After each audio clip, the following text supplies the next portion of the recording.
आपने कभी सोचा है कि आज के समय में जब इंसान चांद पर पहुंच चुका है, मंगल ग्रह पर मिशन भेज रहा है और इंटरनेट दुनिया के लगभग हर कोने तक पहुंच चुका है, तब भी पृथ्वी पर एक ऐसी जगह मौजूद है जहां आधुनिक दुनिया की पहुंच लगभग नहीं के बराबर है। एक ऐसा द्वीप जहां रहने वाले लोग न मोबाइल जानते हैं, न इंटरनेट, न कार, न बिजली और न ही आधुनिक शहरों की जिंदगी। सबसे हैरान करने वाली बात यह है कि अगर कोई बाहरी व्यक्ति इस द्वीप के बहुत करीब पहुंचने की कोशिश करता है तो उसका स्वागत मुस्कान से नहीं बल्कि तीर कमान से किया जा सकता है।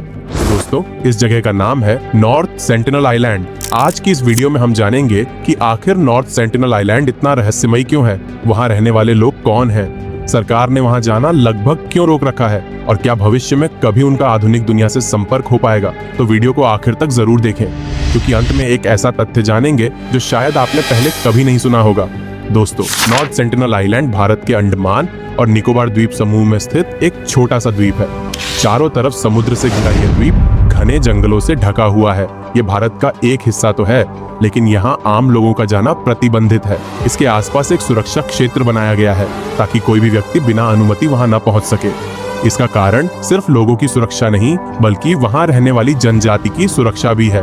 इस द्वीप पर रहने वाले लोगों को सेंटिनीज जनजाति कहा जाता है। माना जाता है कि उनके पूर्वज हजारों वर्षों से इसी द्वीप पर रह रहे हैं। वे शिकार, मछली पकड़ने और जंगल से मिलने वाले संसाधनों पर निर्भर हैं। उनकी भाषा आज भी दुनिया के लिए लगभग अनजान है। वैज्ञानिक उनकी भाषा को पूरी तरह समझ नहीं पाए हैं। वे आधुनिक समाज से लगभग पूरी तरह अलग जीवन जीते हैं, इसलिए उनकी संस्कृति और परंपराएं आज भी काफी हद तक वैसी ही मानी जाती हैं जैसी सदियों पहले रही होंगी।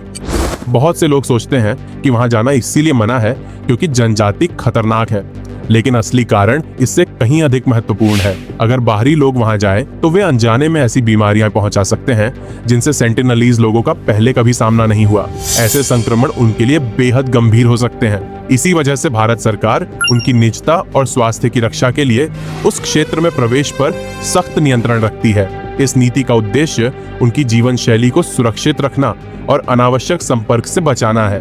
बीते दशकों में कुछ सीमित सरकारी और शोध अभियानों ने दूरी बनाकर संपर्क स्थापित करने की कोशिश की थी। कुछ मौकों पर शांतिपूर्ण संकेत भी मिले, लेकिन यह स्पष्ट हो गया कि जनजाति बाहरी संपर्क नहीं चाहती। इसके बाद यह समझ बढ़ी कि सबसे उचित तरीका यही है कि उनकी इच्छा और उनके जीवन के अधिकार का सम्मान किया जाए। आज अधिकांश विशेषज्ञ भी मानते हैं कि जब तक कोई अत्यंत आवश्यक कारण न हो, तब तक उनसे संपर्क करने की कोशिश नहीं की जानी चाहिए। नॉर्थ सेंटिनल आइलैंड हमें यह याद दिलाता है कि आधुनिक दुनिया में भी ऐसे समुदाय मौजूद हैं जो अपनी परंपराओं और जीवन शैली के साथ स्वतंत्र रूप से रहना चाहते हैं। हर रहस्य को खोलना जरूरी नहीं होता। कभी कभी किसी समुदाय की सुरक्षा और सम्मान हमारी जिज्ञासा से कहीं अधिक महत्वपूर्ण होता है। कमेंट में बताइए, अगर आपको मौका मिले तो क्या आप इस द्वीप को दूर से देखना चाहेंगे, या आपको लगता है कि इसे हमेशा ऐसे ही सुरक्षित और अलग रहने देना चाहिए। Thank you.